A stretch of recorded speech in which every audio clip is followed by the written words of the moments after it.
In this 4-part video series, we'll take a look at how to use the Roland HS5 Session Mixer as a multi-track recording interface.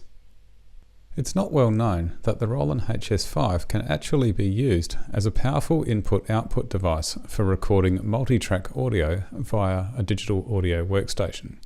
In fact, it can actually record from up to 5 stereo line inputs at once, or from up to 4 balanced XLR inputs, channels A to D, along with the 5th line-only left and right stereo input of channel E.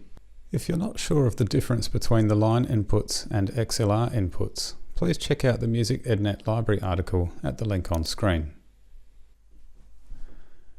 Most USB recording interfaces only allow 1 or 2 simultaneous tracks to be recorded at a time, unless you spend upwards of $400 for one with 4 independent XLR inputs. So the HS5 really doubles as a nicely featured multi-channel audio interface on top of its considerable live sound credentials for silent rehearsal and other possibilities. How do we utilize the HS5 as the audio interface in a digital audio workstation environment then?